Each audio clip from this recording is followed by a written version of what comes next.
অন্যের বাড়িতে কাজ করে করে করে করে আপনি আমারে বিদেশে পাঠাইছেন। আপনার সন্তান 4 বছরে অনেক বড় ধনী হয়ে গেছে। এক প্রবাসী আল্লাহর বান্দা একদিন টেলিফোন করে, রাত বাজে প্রায় 12টা, সৌদি আরবে থাকে।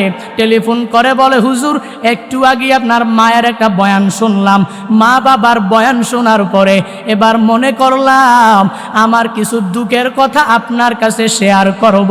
প্রবাসী আল্লাহর বান্দা গভীর রাতে আমারে টেলিফোন কইরা কইরা বলতে লাগলো, হুজুর আমার মা বাবার বয়ান শোনার পরে আমি ভাবলাম আপনার কাছে আমি একটু শেয়ার করি। হুজুর 4 বছর পর্যন্ত আমি আমার বাংলাদেশে আমার মায়ের কাছে যেতে পারলাম না। 4 বছর পর্যন্ত আমি আমার বাবার কাছে যেতে পারলাম না। প্রবাসের মধ্যে থাকলাম, 4 বছর পর্যন্ত আমি প্রবাসে বাংলাদেশে আসতে পারি নাই। হঠাৎ চিন্তা করলাম এবার ছুটিতে একটু বাড়িতে যাওয়া লাগবে। এবার আমি আমার স্ত্রীর জন্য তো কিছু নেওয়া লাগবে, আমি আমার ছেলের জন্যও তো কিছু নেওয়া লাগবে, আমি আমার মায়ের জন্যও তো কিছু নেওয়া লাগবে, আমি আমার বাবার জন্যও তো কিছু নেওয়া লাগবে। আমি স্ত্রীকে বললাম, স্ত্রী বলো না তোমার কি লাগবে আমায় বলো। স্ত্রী আমায় বিশাল একটা লিস্ট দিয়া দিল, এটা আনবা ওইটা আনবা ওইটা আনবা, বাংলাদেশে এটা ভালো না, সৌদি আরবে এটা ভালো, তোমার আনাই লাগবে, আনতেই হবে। হোয়াটসঅ্যাপের মধ্যে বিশাল একটা লিস্ট আমার বউ আমার জন্য পাঠায়া দিল। আমি আমার স্ত্রীকে বললাম, স্ত্রী তুমি আমার ছেলের হাতে মোবাইলটা দাও।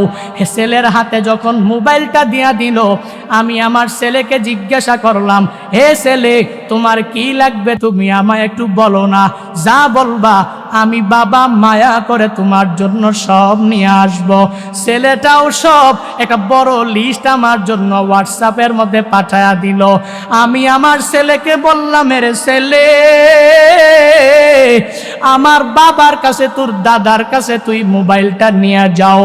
দাদার কাছে যখন তার দাদার কাছে মোবাইলটা নিয়ে গেল, আমি আমার আব্বাকে আমি ডাইকা বললাম, বাবা আপনার জন্য কি লাগবে আপনি আমার একটু বলেন। আপনার সন্তান 4 বছর আগেও ছিল অনেক গরিব, অন্যের বাড়িতে কাজ করে করে করে করে আপনি আমারে বিদেশে পাঠাইছেন। আপনার সন্তান 4 বছরে অনেক বড় ধনী হয়ে গেছে। ও বাবা বলেন বলেন আপনার কি লাগবে, আমি আপনার জন্য সব কিছু সুন্দরভাবে এনে দিব। বাবা বলেন, সন্তান লাগবে না আমার জন্য কিছু লাগবে না। 4 বছর পর্যন্ত আমি তোর চেহারাটা দেখলাম না, আমার পুত্রবধূর জন্য আনো, তোর মার জন্য আনো, আর আমার নাতির জন্য আনো। আমি বাবার কোনো কিছু লাগবে না, তুই শুধু আমার সামনে তুই আয়। এবার ওই প্রবাসী আল্লাহর বান্দা মনে হয় চোখের পানি টল টল টল টল করতেছে, আর বলে, হুজুর এবার আমি আমার বাবাকে বললাম, বাবা আমার মায়ের হাতের মধ্যে একটু মোবাইলটা দিয়া দেন। মায়ের হাতে যখন মোবাইলটা দিয়া দিল, আমি আমার মাকে শুধুমাত্র একবার বললাম, 4 বছর পর্যন্ত মা তোমার চেহারাটা কেমন আমি দেখি নাই, ভিডিও কলের মাধ্যমে যাই দেখি, কিন্তু সরাসরি তোমার চেহারা আমি 4 বছর দেখতে পেলাম না। মা আমি টিকেটও করে ফেলেছি, আগামী মাসের অমুক তারিখে আমি তোমার কাছে চলে আসব, তোমার সন্তান তোমার ঘরের মধ্যে ফিরে আসবে। ও মা তোমার দুয়ার বরকতে তোমার সন্তান আজ অনেক বড় ধনী, অনেক বড় টাকাওয়ালা, টাকার কোনো অভাব নাই, বাড়ির গাড়ির কোনো অভাব নাই। মা তুমি আমায় বলো না কি লাগবে, তুমি যা বলবা সব আমি তোমার জন্য এনে দিব। মা ডাক দিয়া বলে, সন্তান 4 বছর পর্যন্ত আমি তোর চেহারাটা এখনো পর্যন্ত দেখি নাই। কত রাত আমি মা ঠিক মতন ঘুমাইতে পারি নাই, রাত 12টা 1টা 2টা বাজে আমি মা চমকায়া তোর জন্য উঠে গেলাম। চমকিয়ে উঠি মনে হয় যেন তোর কথা আমার পূর্ণাঙ্গভাবে মনে পড়ে যায়। এভাবে কতদিন আমি মা ঠিক মতন খাবারও সকালবেলা দুপুরে রাতে খেতে পারি নাই। তুই যে আমার মানিক, আমার কুলে আসবি, তুই আমার কুলে আসলে আমি তোরে পূর্ণাঙ্গ জড়ায়া ধরব, আর আমি মার কোনো কিছু লাগবে না। তুই তোর বউয়ের জন্য আন, তোর ছেলের জন্য আন, তোর বাবার জন্য আন। আমার সামনে যখন আইসা তুই আমার বুকের মানিক যখন একটা হাসি দিবি, আমি মায়ের কাছে তোর ওই হাসি হবে আমার জীবনের সবচেয়ে বড় পাওয়া। ওই প্রবাসী আল্লাহর বান্দা বলে, হুজুর আমি তখন পূর্ণাঙ্গ পরীক্ষা করে নিলাম, হুজুর আমার বউটা তো আমার এই কথা বলে নাই, আমার ছেলেটাও আমার এই কথা বলে নাই, আমার মা আমাকে যেই পরিমাণ সুন্দর জবাব দিয়েছে, আমার বাবা যেই পরিমাণ সুন্দর জবাব আমাকে দিয়েছে, এরে মুরাদনগরের মানুষ কি বুঝাইতে চাইলাম জানো জানো জানো? নিজে একটা সুন্দরী রমণী পাইয়া আজকে তুই মারে ভুলে যাও রে যুবক। নিজে একটা সুন্দর রমণী পাইয়া, সুন্দরী আর সন্তানাদি পাইয়া ওই বাবারে ভুলে যাও। ঢাকার শহরের বড় বড় বড় বড় বিল্ডিং এ তুমি ঘুমাও, ওই মায়ের খবর নিলা না, ওই বাবার খবর নিলা না। শ্বশুরে নিয়া, শাশুড়িরে নিয়া, শালিদেরকে নিয়া, শ্বশুর বাড়ির আত্মীয় স্বজনরে নিয়া কত সুন্দর করে করে করে করে তুমি চলাফেরা করলা। নিজের মায়ের খবর নাই, নিজের বাবার খবর নাই।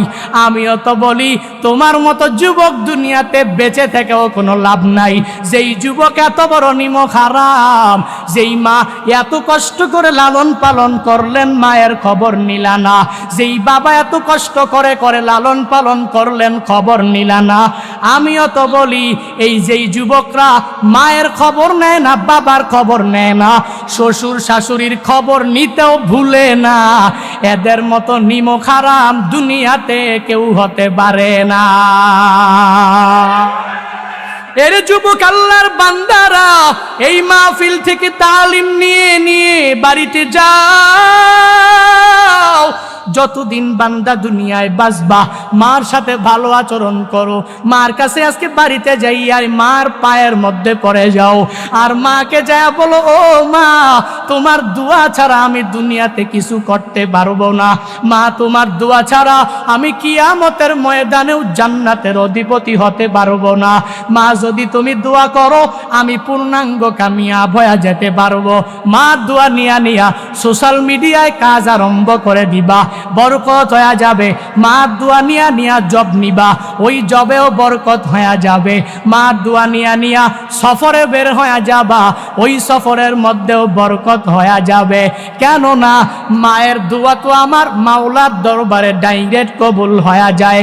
আল্লাহ বলেন, এরে মানুষ, এক নম্বরে আমি আল্লাহ ওসিয়ত করলাম মা বাবার সাথে তোর ভালো আচরণ করা লাগবে। এক নম্বরে তো আমি মাওলার ওসিয়ত তো তোমার মানাই লাগবে। দুই নম্বরে বাহ্যিক দৃষ্টিতে তাকালেও মা বাবার সাথে ভালো আচরণ করা লাগবে। এ বান্দারা, রহমাতুল্লিল আলামিনের কাছে আইসা এক সাহাবী জিজ্ঞাসা করে, হে পয়গম্বর, মা হাক্কুল ওয়ালিদাইনি আলা ওয়ালাদিহি, সন্তানাদির উপরে পিতামাতার অধিকারটা কি আপনি একটু জানা দেন।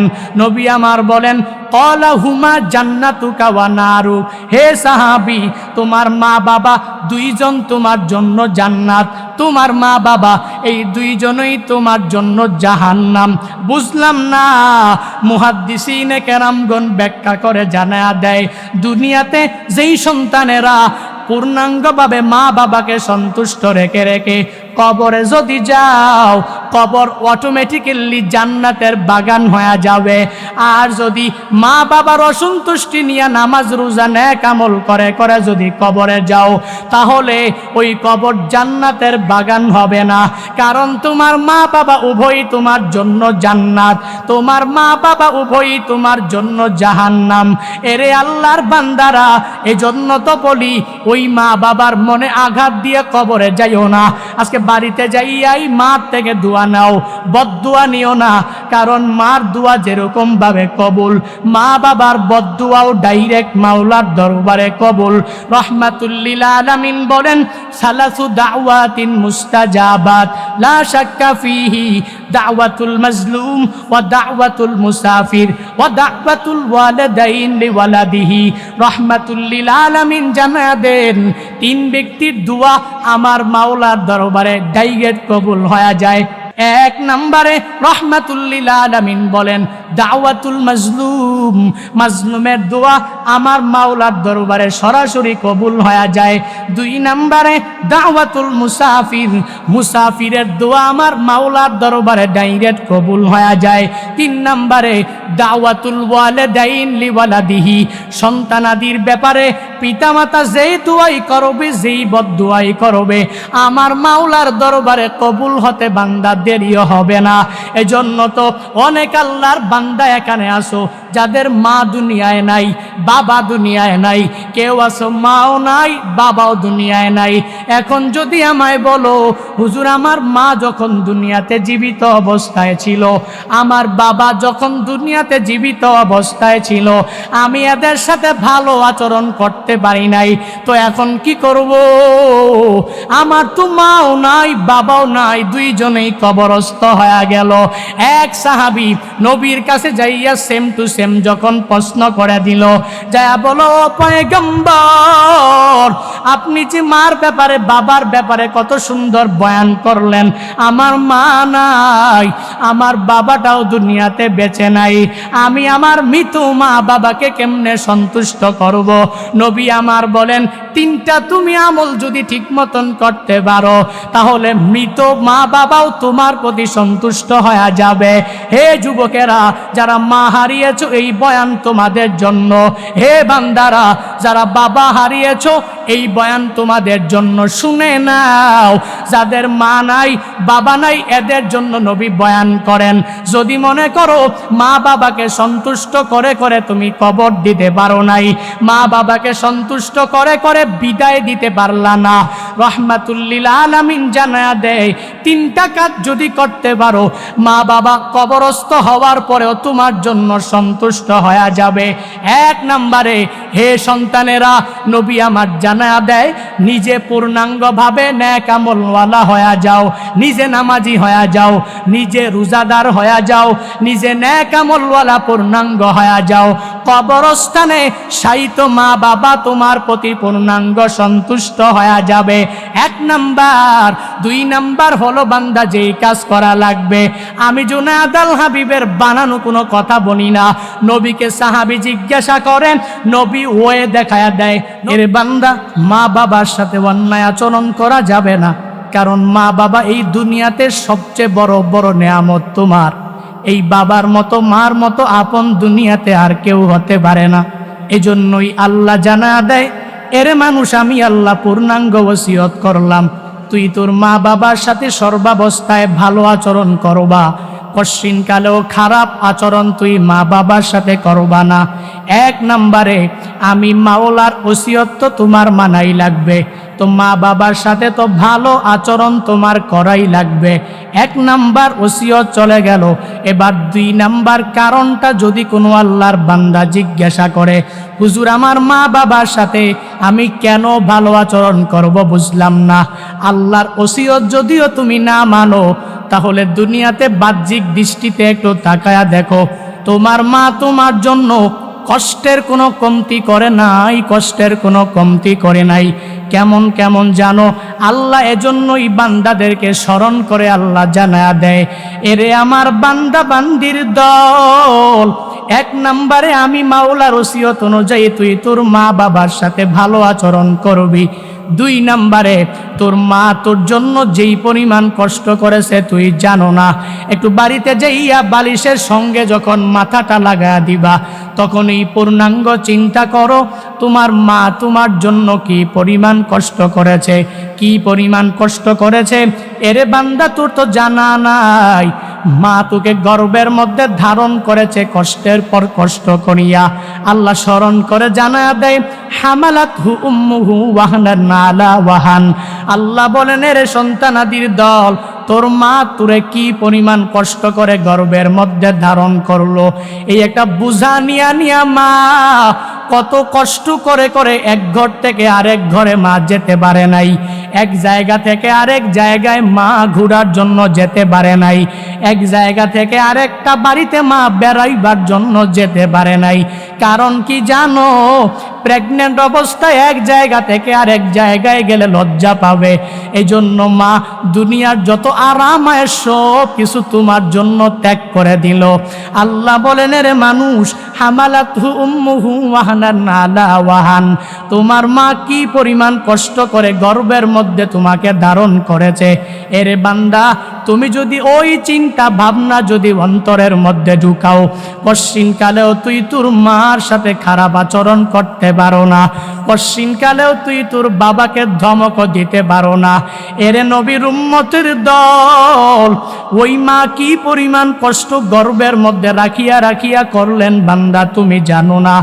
মা সকাল বেলার খানাটা খাইতে পারে নাই, সারাদিন অনেক কষ্ট করে করে দুপুরবেলা জোহরের পরে যখন খানার পেটটা নিয়ে সামনে বসেছে, এক নম্বরে পেটের ক্ষুধার যন্ত্রণা মা সহ্য করতে পারে নাই। আবার যত আশা নিয়ে খানার পেটটা নিয়ে মা সামনে বসে গেল, তুমি ওই মার কলিজার মধ্যে এমন জোরে জোরে গর্ভে ধাম ধাম করে দুইটা লাথি মেরে দিলা। এক নম্বরে পেটের ক্ষুধার যন্ত্রণা, দুই নম্বরে পেটের ব্যথার যন্ত্রণা মা সহ্য করতে পারে নাই।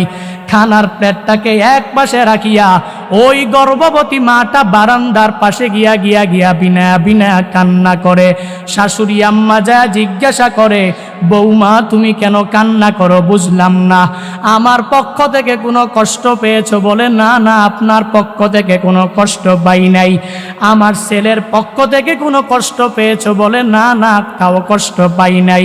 তাহলে কেন কান্না করো? তবুও তো মা তোমার ব্যাপারে বলে না। আমার সন্তান গর্ভের মধ্যে আমাকে জুড়ে জুড়ে দাম দাম করে লাথি মেরে দিয়েছে, এর বান্দা তবুও বলে না। ওই মা এত কষ্ট করে করে তোমাকে গর্ভের মধ্যে ধারণ করে রাখলেন, একদিনও মা কারো কাছে যা বলে নাই আমার ছেলেটা ভালো না, একদিনও যা বলে নাই আমার ছেলেটা গর্ভের মধ্যে আমাকে লাথি মেরেছে।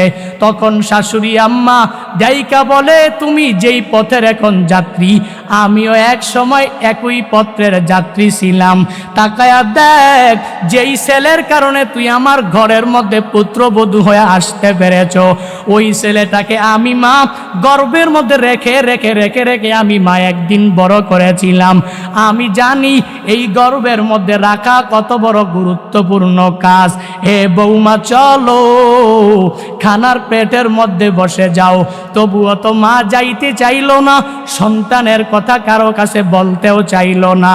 এরে মুরাদনগরের মানুষ, কি বুঝাইতে চাইলাম জানো জানো জানো? এই কথাগুলোর মাধ্যমে তোমাদের অন্তরে ঢুকায়া দিলাম ওই মা কি পরিমাণ কষ্ট করেছে। একটু যদি তুই চিন্তা ভাবনা যদি করে নাও, তাহলে কশ্চিনকালে ওই মার সাথে দুর্ব্যবহার করতে পারো না। কারণ আল্লাহই তো তোমারে পূর্ণাঙ্গ স্মরণ করায়া দেয়। এরে আমার বান্দারা, এক নম্বরে আমি মাওলার ওসিয়ত অনুযায়ী মা বাবার সাথে ভালো আচরণ করা লাগবে। দুই নম্বরে তুই যদি বাহ্যিক দৃষ্টিতে মা বাবার দিকে তাকাও, তোমার মা তোমার জন্য যেই পরিমাণ কষ্ট করেছে অন্য কেউ করে নাই। তোমার বাবা যেই পরিমাণ কষ্ট তোমার জন্য করেছে অন্য কেউ করে নাই। তাহলে ওই মা বাবার সাথে কেন তুমি খারাপ আচরণ করবা? এরে আল্লাহর বান্দারা, শুধুমাত্র মা গর্ভের মধ্যে ধারণ করি পরিসমাপ্তি ঘটাইল না।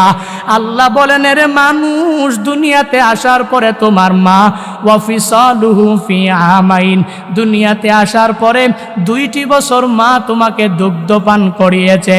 কত কষ্ট করে করে মা তোমারে দুধ পান করিয়েছে, তুই কেমনে ওই মারে ভুলে যাও?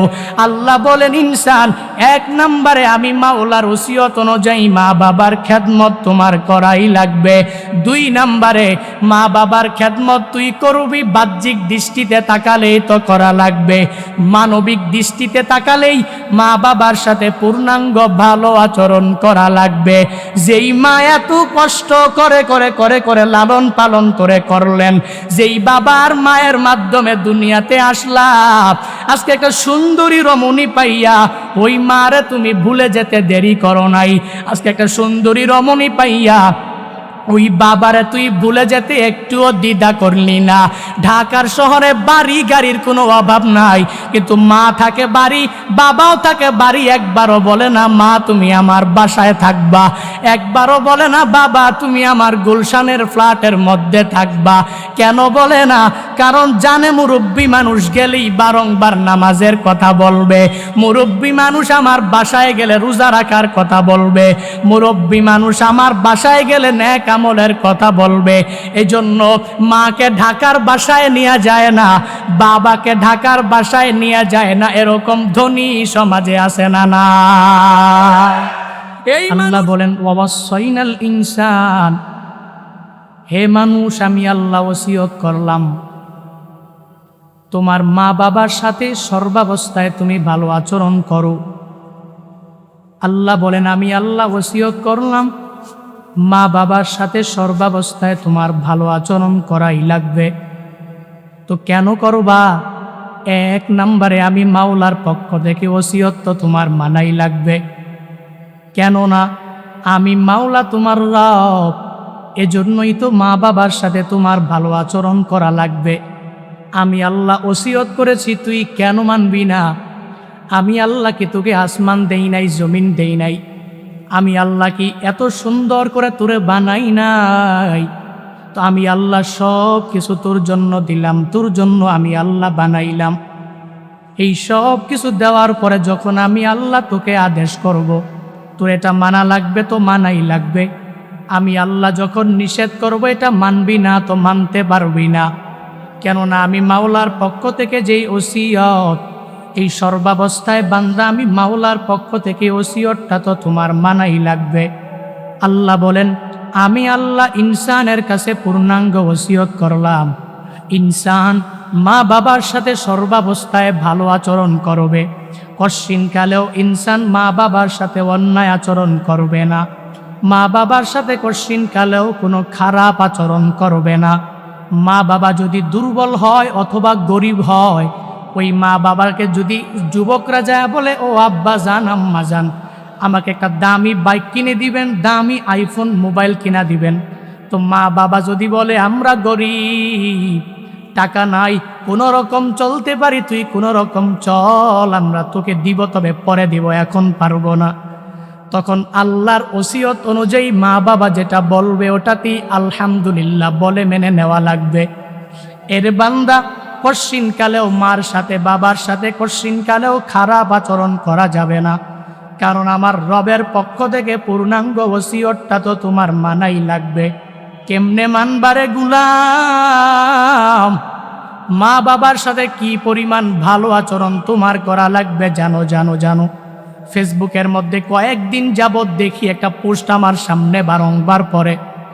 এক আল্লাহর বান্দি কলেজ পড়ুয়া ছাত্রী তার বাবার কাছে চাইলো, বাবা একটা ল্যাপটপ তুমি আমারে কিনা দাও। বাবার কাছে যখন বলল ল্যাপটপ কিনা দাও, বাবা বলল আমি এখন ল্যাপটপ কিনে দিতে পারবো না, কারণ আমার হাতে টাকা নাই। এই কথা বলতে দেরি হয়, ওই কলেজ পড়ুয়া ছাত্রীটা বাবাকে ছুরি একটা সাথে নিয়া 13টা স্টেপ খুব বাবার গায়ের মধ্যে দেয়া দিল। এবার ওই বাবা হসপিটালের বেডের মধ্যে শোয়া অবস্থায় তাকায়া দেখে সব মানুষেরা সবাই আলোচনা করে, আপনার যেই মেয়ে আপনাকে 13টা স্টেপ একটা ছুরি দিয়ে আপনারে কুপিয়েছে, ওই মেয়েটাকে উপজেলার মধ্যে নিয়ে যাওয়া হয়েছে, থানার মধ্যে নিয়ে যাওয়া হয়েছে। বলে কেন নিয়ে যাওয়া হয়েছে? বলে তার বিচার করা হবে, তাকে একটা অন্ধকার ঘরের মধ্যে আবদ্ধ করে রাখা হয়েছে। ওই বাবা বলে না না, আমার এই মেয়েকে থানার মধ্যে নিয়ে যেও না, কারণ আমার সাথে থেকে থেকে বড় হয়েছে, কোনো অন্ধকার রুমের মধ্যে সে থাকতে পারবে না। বাবারে মেয়ে কুপাইলো, বাবা বলে সন্তানের কশ্চিনকালেও থানায় নিয়ে যাওয়া যাবে না। আর আশেপাশের লোক যারা তার সামনে ছিল সবাইকে ডেকে ডেকে সুন্দরভাবে জানায়া দেয়, আমার ওই মেয়েটারে জানায়া দাও, আমার মেয়েকে পূর্ণাঙ্গভাবে তোমরা সবাই বলে দাও, আমার মেয়ে আমার কাছে যে ল্যাপটপটা চাইলো, ওই ল্যাপটপ যদিও আমি বাবা দিতে পারলাম না, এজন্য এটাই আমার দুর্বলতা, আমার গরিবী হালাতের কারণে আমি আমার মেয়েকে ল্যাপটপ দিতে পারলাম না। তাকে যা বলে দিও, আমি বাবা যদি দুনিয়াতে বেঁচে থাকি, আগামী মাসের বেতন পাইলে, স্যালারি পাইলেই তারে আমি ল্যাপটপ কিনা দিব। আর যদি বাবা আমি দুনিয়া ছেড়ে কবরে চলে যাই, আমার মেয়েরে বলে দিও, আলমারির মধ্যে 40,000 টাকা জুগিয়েছিলাম, ওই টাকাটা নিয়া যেন আমার সন্তান ল্যাপটপ কিনে নেয়। কি বুঝাইতে চাইলাম জানুরে মানুষ? এরে বান্দা, মা বাবার সাথে অন্যায় আচরণ করা যাবে না, কারণ মা বাবা এই দুনিয়াতে সবচেয়ে বড় বড় নেয়ামত তোমার। এই বাবার মতো মার মতো আপন দুনিয়াতে আর কেউ হতে পারে না। এজন্যই আল্লাহ জানা দেয়, এরে মানুষ, আমি আল্লাহ পূর্ণাঙ্গ ওসিয়ত করলাম, তুই তোর মা বাবার সাথে সর্বাবস্থায় ভালো আচরণ করবা, কশ্চিনকালেও খারাপ আচরণ তুই মা বাবার সাথে করবা না। 1 নম্বরে আমি মাওলার ওসিয়ত তো তোমার মানাই লাগবে, তো মা বাবার সাথে তো ভালো আচরণ তোমার করাই লাগবে। 1 নাম্বার ওসিয়ত চলে গেল। এবার 2 নাম্বার কারণটা যদি কোনো আল্লাহর বান্দা জিজ্ঞাসা করে, হুজুর আমার মা বাবার সাথে আমি কেন ভালো আচরণ করব বুঝলাম না। আল্লাহর ওসিয়ত যদিও তুমি না মানো, তাহলে দুনিয়াতে বাহ্যিক দৃষ্টিতে একটু তাকায়া দেখো, তোমার মা তোমার জন্য কষ্টের কোনো কমতি করে নাই, কষ্টের কোনো কমতি করে নাই।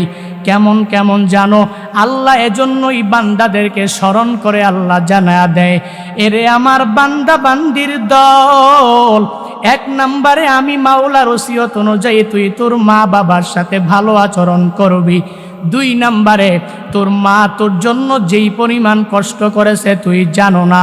একটু বাড়িতে যাইয়া বালিশের সঙ্গে যখন মাথাটা লাগায়া দিবা, তখন এই পূর্ণাঙ্গ চিন্তা করো, তোমার মা তোমার জন্য কি পরিমাণ কষ্ট করেছে, কি পরিমাণ কষ্ট করেছে। এরে বান্দা, তোর তো জানা নাই, মা তোকে গর্ভের মধ্যে ধারণ করেছে কষ্টের পর কষ্ট করিয়া। আল্লাহ স্মরণ করে জানায়া দেয়, হামালাতহু উম্মুহু ওয়াহনান আলা ওয়াহান। আল্লাহ বলেন, এরে সন্তানাদির দল, তোর মা তোরে কি পরিমাণ কষ্ট করে গর্ভের মধ্যে ধারণ করলো। এই একটা বোঝা নিয়া নিয়া মা কত কষ্ট করে করে এক ঘর থেকে আরেক ঘরে মা যেতে পারে নাই, এক জায়গা থেকে আরেক জায়গায় মা ঘোরার জন্য যেতে পারে নাই, এক জায়গা থেকে আরেকটা বাড়িতে মা বেড়াইবার জন্য যেতে পারে নাই। কারণ কি জানো? প্রেগনেন্ট অবস্থায় এক জায়গা থেকে আরেক জায়গায় গেলে লজ্জা পাবে। এই জন্য মা দুনিয়ার যত আরাম আয়েশ সব কিছু তোমার জন্য ত্যাগ করে দিল। আল্লাহ বলেন, রে মানুষ, হামালাতহু উম্মুহু ওয়াহানান আলা ওয়াহান, তোমার মা কি পরিমাণ কষ্ট করে গর্ভের মধ্যে তোমাকে ধারণ করেছে। এরে বান্দা, তুমি যদি ওই চিন্তা ভাবনা যদি অন্তরের মধ্যে ঢুকাও, পশ্চিমকালেও তুই তোর মার সাথে খারাপ আচরণ করতে পারো না, পশ্চিমকালেও তুই তোর বাবাকে ধমক দিতে পারো না। এরে নবীর উম্মতের দল, ওই মা কি পরিমাণ কষ্ট গর্ভের মধ্যে রাখিয়া রাখিয়া করলেন বান্দা তুমি জানো না। মা সকাল বেলার খানাটা খাইতে পারে নাই, সারাদিন অনেক কষ্ট করে করে দুপুরবেলা জোহরের পরে যখন খানার পেটটা নিয়ে সামনে বসেছে, 1 নম্বরে পেটের ক্ষুধার যন্ত্রণা মা সহ্য করতে পারে নাই। আবার যত আশা নিয়া খানার পেটটা নিয়ে মা সামনে বসে গেল, তুমি ওই মার কলিজার মধ্যে এমন জোরে জোরে গর্বে ধাম ধাম করে 2টা লাথি মেরে দিলা। 1 নম্বরে পেটের ক্ষুধার যন্ত্রণা, 2 নম্বরে পেটের ব্যথার যন্ত্রণা মা সহ্য করতে পারে নাই। খানার পেটটাকে এক পাশে রাখিয়া ওই গর্ভবতী মাটা বারান্দার পাশে গিয়া বিনা বিনা কান্না করে। শাশুড়ি আম্মা যা জিজ্ঞাসা করে, বৌমা তুমি কেন কান্না করো? বুঝলাম না, আমার পক্ষ থেকে কোনো কষ্ট পেয়েছো? বলে না না, আপনার পক্ষ থেকে কোনো কষ্ট পাই নাই। আমার ছেলের পক্ষ থেকে কোনো কষ্ট পেয়েছো? বলে না না, তাও কষ্ট পাই নাই। তাহলে কেন কান্না করো? তবুও তো মা তোমার ব্যাপারে বলে না। আমার সন্তান গর্ভের মধ্যে আমাকে জুড়ে জুড়ে দাম দাম করে লাথি মেরে দিয়েছে, এর বান্দা তবুও বলে না। ওই মা এত কষ্ট করে করে তোমাকে গর্ভের মধ্যে ধারণ করে রাখলেন, একদিনও মা কারো কাছে যা বলে নাই আমার ছেলেটা ভালো না, একদিনও যা বলে নাই আমার ছেলেটা গর্ভের মধ্যে আমাকে লাথি মেরেছে। তখন শাশুড়ি আম্মা যাইকা বলে, তুমি যেই পথের এখন যাত্রী, আমিও এক সময় একই পথের যাত্রী ছিলাম। তাকায়া দেখ, যেই ছেলের কারণে তুই আমার ঘরের মধ্যে পুত্রবধূ হয়ে আসতে পেরেছ, ওই ছেলেটাকে আমি মা গর্ভের মধ্যে রেখে রেখে রেখে রেখে আমি মা একদিন বড় করেছিলাম। আমি জানি এই গর্ভের মধ্যে রাখা কত বড় গুরুত্বপূর্ণ কাজ। হে বৌমা চলো, খানার পেটের মধ্যে বসে যাও। তবুও তো মা যাইতে চাইল না, সন্তানের কথা কারো কাছে বলতেও চাইল না। এরে মুরাদনগরের মানুষ, কি বুঝাইতে চাইলাম জানো জানো জানো? এই কথাগুলোর মাধ্যমে তোমাদের অন্তরে ঢুকায়া দিলাম ওই মা কি পরিমাণ কষ্ট করেছে। একটু যদি তুই চিন্তা ভাবনা যদি করে নাও, তাহলে কশ্চিনকালে ওই মার সাথে দুর্ব্যবহার করতে পারো না, কারণ আল্লাহই তো তোমারে পূর্ণাঙ্গ স্মরণ করা দেয়। এরে আমার বান্দারা, এক নম্বরে আমি মাওলার ওসিয়ত অনুযায়ী মা বাবার সাথে ভালো আচরণ করা লাগবে। দুই নম্বরে তুই যদি বাহ্যিক দৃষ্টিতে মা বাবার দিকে তাকাও, তোমার মা তোমার জন্য যেই পরিমাণ কষ্ট করেছে অন্য কেউ করে নাই। তোমার বাবা যেই পরিমাণ কষ্ট তোমার জন্য করেছে অন্য কেউ করে নাই। তাহলে ওই মা বাবার সাথে কেন তুমি খারাপ আচরণ করবা? এরে আল্লাহর বান্দারা, শুধুমাত্র মা গর্ভের মধ্যে ধারণ করি পরিসমাপ্তি ঘটাইল না। আল্লাহ বলেন, এরে মানুষ, দুনিয়াতে আসার পরে তোমার মা ওয়াফিসালুহু ফি আমাইন, দুনিয়াতে আসার পরে 2টি বছর মা তোমাকে দুগ্ধ পান করিয়েছে। কত কষ্ট করে করে মা তোমারে দুধ পান করিয়েছে, তুই কেমনে ওই মারে বলে যাও? আল্লাহ বলেন, ইনসান, এক নম্বরে আমি মাওলার ওসিয়ত অনুযায়ী মা বাবার খেদমত তোমার করাই লাগবে। দুই নম্বরে মা বাবার খেদমত তুই করবি বাহ্যিক দৃষ্টিতে তাকালেই তো করা লাগবে, মানবিক দৃষ্টিতে তাকালেই মা বাবার সাথে পূর্ণাঙ্গ ভালো আচরণ করা লাগবে। যেই মা এত কষ্ট করে করে করে করে লালন পালন করে করলেন, যেই বাবার মায়ের মাধ্যমে দুনিয়াতে আসলাম, আজকে একটা সুন্দরী রমণী পাইয়া ওই মারে তুমি ভুলে যেতে দেরি করো নাই। আজকে একটা সুন্দরী রমণী পাইয়া ওই বাবারে তুই ভুলে যেতে একটুও দ্বিধা করলি না। ঢাকার শহরে বাড়ি গাড়ির কোনো অভাব নাই, কিন্তু মা থাকে বাড়ি, বাবাও থাকে বাড়ি। একবারও বলে না মা তুমি আমার বাসায় থাকবা, একবারও বলে না বাবা তুমি আমার গুলশানের ফ্ল্যাটের মধ্যে থাকবা। কেন বলে না? কারণ জানে মুরব্বী মানুষ গেলেই বারংবার নামাজের কথা বলবে, মুরব্বী মানুষ আমার বাসায় গেলে রোজা রাখার কথা বলবে, মুরব্বী মানুষ আমার বাসায় গেলে নেক আমলের কথা বলবে। এজন্য মাকে ঢাকার বাসায় নিয়ে যায় না, বাবাকে ঢাকার বাসায় নিয়ে যায় না, এরকম ধনী সমাজে আছে না? না, এই মানুষগুলো তো ভালো না রে মানুষ। এই বান্দারা মা বাবার সাথে খারাপ আচরণ করতেও দ্বিধা করে না।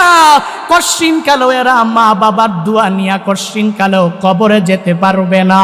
অথচ আল্লাহ তাআলা কি সুন্দরভাবে ওসিয়ত করে জানা দেয়, এরে মানুষ, মা বাবার সাথে সর্বাবস্থায় ভালো আচরণ করা লাগবে, মা বাবার সাথে অন্যায় আচরণ করা যাবে না।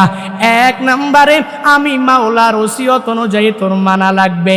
দুই নম্বরে বাহ্যিক দৃষ্টিতে মাঝে মাঝে একটু পরীক্ষা কইরো। মার মতো আপন দুনিয়াতে কোথাও খুঁজে পাইবা না, বাবার মতো আপন তুই দুনিয়াতে কোথাও খুঁজে পাইবা না। এক প্রবাসী আল্লাহর বান্দা একদিন টেলিফোন করে, রাত বাজে প্রায় 12টা, সৌদি আরবে থাকে। টেলিফোন করে বলে, হুজুর একটু আগে আপনার মায়ের একটা বয়ান শুনলাম। মা বাবার বয়ান শোনার পরে এবার মনে করলাম আমার কিছু দুঃখের কথা আপনার কাছে শেয়ার করব। প্রবাসী আল্লাহর বান্দা গভীর রাতে আমারে টেলিফোন কইরা কইরা বলতে লাগলো, হুজুর আমার মা বাবার বয়ান শোনার পরে আমি ভাবলাম আপনার কাছে আমি একটু শেয়ার করি। হুজুর 4 বছর পর্যন্ত আমি আমার বাংলাদেশে আমার মায়ের কাছে যেতে পারলাম না। 4 বছর পর্যন্ত আমি আমার বাবার কাছে যেতে পারলাম না। প্রবাসের মধ্যে থাকলাম, 4 বছর পর্যন্ত আমি প্রবাসে বাংলাদেশে আসতে পারি নাই। হঠাৎ চিন্তা করলাম এবার ছুটিতে একটু বাড়িতে যাওয়া লাগবে। এবার আমি আমার স্ত্রীর জন্য তো কিছু নেওয়া লাগবে, আমি আমার ছেলের জন্যও তো কিছু নেওয়া লাগবে, আমি আমার মায়ের জন্যও তো কিছু নেওয়া লাগবে, আমি আমার বাবার জন্যও তো কিছু নেওয়া লাগবে। আমি স্ত্রীকে বললাম, স্ত্রী বলো না তোমার কি লাগবে আমায় বলো। স্ত্রী আমায় বিশাল একটা লিস্ট দিয়া দিল, এটা আনবা ওইটা আনবা ওইটা আনবা, বাংলাদেশে এটা ভালো না, সৌদি আরবে এটা ভালো, তোমার আনাই লাগবে, আনতেই হবে। হোয়াটসঅ্যাপের মধ্যে বিশাল একটা লিস্ট আমার বউ আমার জন্য পাঠায়া দিল। আমি আমার স্ত্রীকে বললাম, স্ত্রী তুমি আমার ছেলের হাতে মোবাইলটা দাও। ছেলের হাতে যখন মোবাইলটা দিয়া দিল, আমি আমার ছেলেকে জিজ্ঞাসা করলাম, হে ছেলে তোমার কি লাগবে তুমি আমায় একটু বলো না, যা বলবা আমি বাবা মায়া করে তোমার জন্য সব নিয়ে আসব। ছেলেটাও সব একটা বড় লিস্ট আমার জন্য হোয়াটসঅ্যাপের মধ্যে পাঠায়া দিল। আমি আমার ছেলেকে বললাম, এর ছেলে আমার বাবার কাছে তোর দাদার কাছে তুই মোবাইলটা নিয়ে যাও। দাদার কাছে যখন তার দাদার কাছে মোবাইলটা নিয়ে গেল, আমি আমার আব্বাকে আমি ডাইকা বললাম, বাবা আপনার জন্য কি লাগবে আপনি আমার একটু বলেন। আপনার সন্তান 4 বছর আগেও ছিল অনেক গরিব, অন্যের বাড়িতে কাজ করে করে করে করে আপনি আমারে বিদেশে পাঠাইয়েছেন। আপনার সন্তান 4 বছরে অনেক বড় ধনী হয়ে গেছে। ও বাবা বলেন বলেন আপনার কি লাগবে, আমি আপনার জন্য সব কিছু সুন্দরভাবে এনে দিব। বাবা বলেন, সন্তান লাগবে না আমার জন্য কিছু লাগবে না। 4 বছর পর্যন্ত আমি তোর চেহারাটা দেখলাম না, আমার পুত্রবধূর জন্য আনো, তোর মার জন্য আনো, আর আমার নাতির জন্য আনো। আমি বাবার কোনো কিছু লাগবে না, তুই শুধু আমার সামনে তুই আয়। এবার ওই প্রবাসী আল্লাহর বান্দা মনে হয় চোখের পানি টল টল টল টল করতেছে, আর বলে, হুজুর এবার আমি আমার বাবাকে বললাম, বাবা আমার মায়ের হাতের মধ্যে একটু মোবাইলটা দিয়া দেন। মায়ের হাতে যখন মোবাইলটা দিয়া দিল, আমি আমার মাকে শুধুমাত্র একবার বললাম, 4 বছর পর্যন্ত মা তোমার চেহারাটা কেমন আমি দেখি নাই, ভিডিও কলের মাধ্যমে যাই দেখি, কিন্তু সরাসরি তোমার চেহারা আমি 4 বছর দেখতে পেলাম না। মা আমি টিকেটও করে ফেলেছি, আগামী মাসের অমুক তারিখে আমি তোমার কাছে চলে আসব, তোমার সন্তান তোমার ঘরের মধ্যে ফিরে আসবে। ও মা তোমার দুয়ার বরকতে তোমার সন্তান আজ অনেক বড় ধনী, অনেক বড় টাকাওয়ালা, টাকার কোনো অভাব নাই, বাড়ির গাড়ির কোনো অভাব নাই। মা তুমি আমায় বলো না কি লাগবে, তুমি যা বলবা সব আমি তোমার জন্য এনে দিব। মা ডাক দিয়া বলে, সন্তান 4 বছর পর্যন্ত আমি তোর চেহারাটা এখনো পর্যন্ত দেখি নাই। কত রাত আমি মা ঠিক মতন ঘুমাইতে পারি নাই, রাত 12টা 1টা 2টা বাজে আমি মা চমকায় তোর জন্য উঠে গেলাম। চমকিয়ে উঠে উঠে মনে হয় যেন তোর কথা আমার পূর্ণাঙ্গভাবে মনে পড়ে যায়। এভাবে কতদিন আমি মা ঠিক মতন খাবারও সকালবেলা দুপুরে রাতে খেতে পারি নাই। তুই যে আমার মানিক, আমার কুলে আসবি, তুই আমার কুলে আসলে আমি তোরে পূর্ণাঙ্গ জড়ায়া ধরব, আর আমি মার কোনো কিছু লাগবে না, তুই তোর বউয়ের জন্য আন, তোর ছেলের জন্য আন, তোর বাবার জন্য আন। আমার সামনে যখন আইসা তুই আমার বুকের মানিক যখন একটা হাসি দিবি, আমি মায়ের কাছে তোর ওই হাসি হবে আমার জীবনের সবচেয়ে বড় পাওয়া। ওই প্রবাসী আল্লাহর বান্দা বলে, হুজুর আমি তখন পূর্ণাঙ্গ পরীক্ষা করে নিলাম, হুজুর আমার বউটা তো আমার এই কথা বলে নাই, আমার ছেলেটাও আমার এই কথা বলে নাই, আমার মা আমাকে যেই পরিমাণ সুন্দর জবাব দিয়েছে, আমার বাবা যেই পরিমাণ সুন্দর জবাব আমাকে দিয়েছে, এরে মুরাদনগরের মানুষ কি বুঝাইতে চাইলাম জানো জানো জানো? নিজে একটা সুন্দরী রমণী পাইয়া আজকে তুই মারে ভুলে যাও রে যুবক। নিজে একটা সুন্দর রমণী পাইয়া, সুন্দরী আর সন্তানাদি পাইয়া ওই বাবারে ভুলে যাও, ঢাকার শহরের বড় বড় বড় বড় বিল্ডিং এ তুমি ঘুমাও, ওই মায়ের খবর নিলা না, ওই বাবার খবর নিলা না, শ্বশুরে নিয়া শাশুড়িরে নিয়া শালিদেরকে নিয়া শ্বশুর বাড়ির আত্মীয় স্বজনরে নিয়া কত সুন্দর করে করে করে করে তুমি চলাফেরা করলা, নিজের মায়ের খবর নাই, নিজের বাবার খবর নাই। আমিও তো বলি তোমার মতো যুবক দুনিয়াতে বেঁচে থেকেও কোনো লাভ নাই। যেই যুবক এত বড় নিমক হারাম, যেই মা এত কষ্ট করে লালন পালন করলেন মায়ের খবর নিলা না, যেই বাবা এত কষ্ট করে করে লালন পালন করলেন খবর নিলা না। আমিও তো বলি এই যেই যুবকরা মায়ের খবর নেয় না, বাবার খবর নেয় না, শ্বশুর শাশুড়ির খবর নিতেও ভুলে না, এদের মতো নিমক হারাম দুনিয়াতে কেউ হতে পারে না। এর যুবক আল্লাহর বান্দারা এই মাহফিল থেকে তালিম নিয়ে নিয়ে বাড়িতে যাও। যতদিন বান্দা দুনিয়ায় বাঁচবা মার সাথে ভালো আচরণ করো।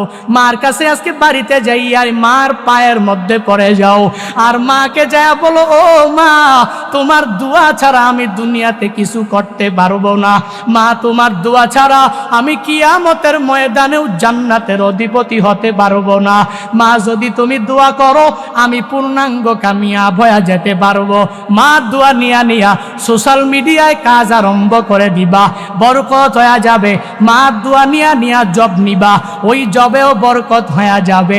মা দোয়া নিয়া সফরে বের হয়ে যাবা, ওই সফরের মধ্যেও বরকত হয়ে যাবে। কেননা মায়ের দোয়া তো আমার মাওলার দরবারে ডাইরেক্ট কবুল হয়ে যায়। আল্লাহ বলেন, এরে মানুষ, এক নম্বরে আমি আল্লাহ ওসিয়ত করলাম মা বাবার সাথে তোর ভালো আচরণ করা লাগবে। এক নম্বরে তো আমি মাওলার ওসিয়ত তো তোমার মানাই লাগবে।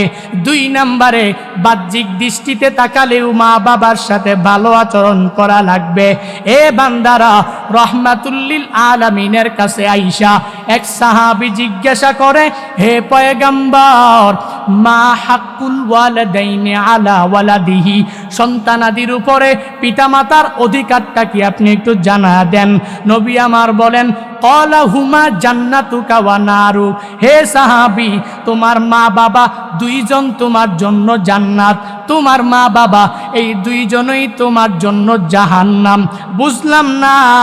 মুহাদ্দিসিনে কেরামগণ ব্যাখ্যা করে জানা দেয়, দুনিয়াতে যেই সন্তানেরা পূর্ণাঙ্গভাবে মা বাবাকে সন্তুষ্ট রেখে রেখে কবরে যদি যাও, কবর অটোমেটিক্যালি জান্নাতের বাগান হয়ে যাবে। আর যদি মা বাবার অসন্তুষ্টি নিয়ে নামাজ রোজা নেক আমল করে করে যদি কবরে যাও, তাহলে ওই কবর জান্নাতের বাগান হবে না। কারণ তোমার মা বাবা উভয়ই তোমার জন্য জান্নাত, তোমার মা বাবা উভয়ই তোমার জন্য জাহান্নাম। এরে আল্লাহর বান্দারা, এজন্য তো বলি ওই মা বাবার মনে আঘাত দিয়ে কবরে যাইও না। আজকে বাড়িতে যাইয়াই মার থেকে দোয়া নাও, বদদুয়া নিও না। কারণ মার দোয়া যেরকম ভাবে কবুল, মা বাবার বদদুয়াও ডাইরেক্ট মাওলার দরবারে কবুল। রহমাতুল্লিল আলামিন বলেন, সালাসু দাওয়াতিন মুস্তাজাবাত লা শাক্কা ফিহি, দাওয়াতুল মাজলুম ওয়া দাওয়াতুল মুসাফির ওয়া দাওয়াতুল ওয়ালিদাইন লিওয়ালাদিহি। রহমাতুল্লিল আলামিন জানা দেন, তিন ব্যক্তির দোয়া আমার মাওলার দরবারে ডাইরেক্ট কবুল হয়ে যায়। এক নম্বরে রাহমাতুল লিল আলামিন বলেন দাওয়াতুল মাজলুম, মাজলুমের দোয়া আমার মাওলার দরবারে সরাসরি কবুল হয়ে যায়। দুই নম্বরে দাওয়াতুল মুসাফির, মুসাফিরের দোয়া আমার মাওলার দরবারে ডাইরেক্ট কবুল হয়ে যায়। তিন নম্বরে দাওয়াতুল ওয়ালিদাইন লিওয়ালাদিহি, সন্তানাদির ব্যাপারে পিতামাতা যেই দোয়াই করবে, যেই বদদোয়াই করবে, আমার মাওলার দরবারে কবুল হতে বান্দা দেরিও হবে না। এজন্য তো অনেক আল্লাহর বান্দা এখানে আসো যাদের মা দুনিয়ায় নাই, বাবা দুনিয়ায় নাই, কেউ আসো মাও নাই, বাবাও দুনিয়ায় নাই। এখন যদি আমায় বলো হুজুর আমার মা যখন দুনিয়াতে জীবিত অবস্থায় ছিল, আমার বাবা যখন দুনিয়াতে জীবিত অবস্থায় ছিল, আমি এদের সাথে ভালো আচরণ করতে পারি নাই, তো এখন কি করব? আমার তো মাও নাই, বাবাও নাই, দুইজনেই কবরস্থ হয়ে গেল। এক সাহাবী নবীর কাছে যাইয়া সেম টু সেম যখন প্রশ্ন করে দিল, যায়া বলো পয়গম্বর আপনি যে মার ব্যাপারে বাবার ব্যাপারে কত সুন্দর বয়ান করলেন, আমার মা নাই, আমার বাবাটাও দুনিয়াতে বেঁচে নাই, আমি আমার মৃত মা বাবাকে কেমনে সন্তুষ্ট করব? নবী আমার বলেন তিনটা তুমি আমল যদি ঠিক মতন করতে পারো তাহলে মৃত মা বাবাও তোমার প্রতি সন্তুষ্ট হয়ে যাবে। হে যুবকেরা যারা মা হারিয়েছো এই বয়ান তোমাদের জন্য, হে বান্দারা যারা বাবা হারিয়েছো এই বয়ান তোমাদের জন্য, শুনে নাও। যাদের মা নাই বাবা নাই এদের জন্য নবী বয়ান করেন, যদি মনে করো মা বাবাকে সন্তুষ্ট করে করে তুমি কবর দিতে পারো নাই, মা বাবাকে সন্তুষ্ট করে করে বিদায় দিতে পারলা না, রাহমাতুল লিল আলামিন জানায়া দেয় তিনটা কাজ যদি করতে পারো মা বাবা কবরস্থ হওয়ার পরেও তোমার জন্য সন্তুষ্ট হয়ে যাবে। এক নম্বরে হে সন্তানেরা নবী আমার জানায়া দেয় নিজে পূর্ণাঙ্গভাবে নেক আমলওয়ালা হয়ে যাও, নিজে নামাজি হয়ে যাও, নিজে রোজাদার হয়ে যাও, নিজে নেক আমলওয়ালা পূর্ণাঙ্গ হয়ে যাও, কবরস্থানে শায়িত মা বাবা তোমার প্রতি পূর্ণাঙ্গ সন্তুষ্ট হয়ে যাবে। এক নাম্বার। দুই নাম্বার হলো বান্দা যেই কাজ করা লাগবে, আমি জুনায়েদ আল হাবিবের বানানো কোনো কথা বলি না, নবীকে সাহাবী জিজ্ঞাসা করেন, নবী ওয়ে দেখায়া দেয়, নবী পথ দেখায়া দেয়। দুই নম্বরে নবী বলেন সাহাবী তোমার তো মাও নাই বাবাও নাই, তাহলে দুই নম্বরে যেই কাজটা তোমার করা লাগবে, তুমি পূর্ণাঙ্গভাবে মা বাবার দুনিয়াতে বেঁচে আছেন এদের হক ঠিক মতন তুমি আদায় করে দাও। রাহমাতুল লিল আলামিন বলেন তিনটা, মা মৃত বাবা মৃত, কি করবা? তাহলে এখন তোমার তিনটা আমল করা লাগবে। কয়টা? তিনটা। এক নম্বরে সন্তান তুমি নেক আমলওয়ালা হয়ে যাও, মা বাবা অটোমেটিক্যালি সন্তুষ্ট হয়ে যাবে।